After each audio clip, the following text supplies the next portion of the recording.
আপনি কি একটা বিষয় ভেবে দেখেছেন? আমরা সব সময় মাটির উপরে শহর দেখে থাকি, যেমন বড় বড় বিল্ডিং, রাস্তা, গাড়ি। কিন্তু যদি বলি পৃথিবীতে এমন একটা শহর রয়েছে, যে শহরটা পুরোপুরি মাটির নিচে লুকিয়েছিল। হ্যাঁ, ঠিকই শুনছেন। মাটির গভীরে এমন একটা শহর তৈরি করা হয়েছিল, যেখানে একসাথে হাজার হাজার মানুষ থাকতে পারত। কিন্তু সবচেয়ে অবাক করার বিষয় হলো, এত বড় একটা শহর প্রায় শত শত বছর ধরে মানুষের আড়ালে ছিল।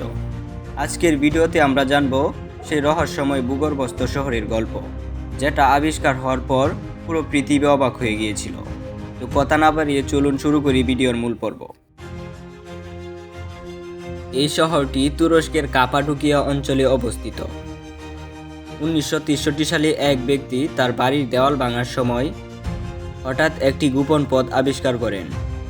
পরে জানা যায় এটি শুধু একটি পথ নয়, বরং পুরো একটি ভূগর্ভস্থ শহর। শহরটির নাম হলো দেরিনকুয়ো। শহরটি প্রায় 18 তলা গভীর। এখানে একসময় প্রায় 20,000 মানুষ থাকতে পারত। এই শহরের ভিতর ছিল ঘর, রান্নাঘর, খাবার সংরক্ষণের জায়গা, এমনকি পশু রাখার জায়গাও রয়েছে। কিন্তু সবচেয়ে আশ্চর্যের বিষয় হলো, এই শহরে বাতাস প্রবেশের জন্য বিশেষ ভেন্টিলেশন শ্যাফট তৈরি করা হয়েছিল। এগুলো এতটাই উন্নত ছিল যে নিচের তালাগুলো পর্যন্ত বাতাস পৌঁছাতো। এছাড়াও এখানে পানির জন্য আলাদা কূপ ছিল।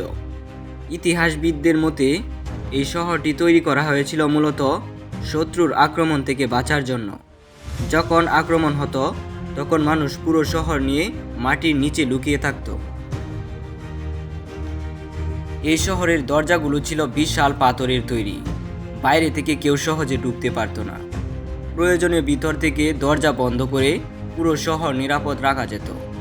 সবচেয়ে অবাক করার বিষয় হলো, এই শহরের অনেক অংশ এখন পর্যন্ত পুরোপুরি আবিষ্কৃত হয়নি।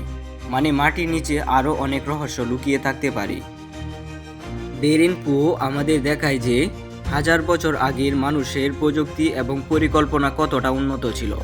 মাটির নিচে শহর তৈরি করা সত্যি অবাক করার মতো।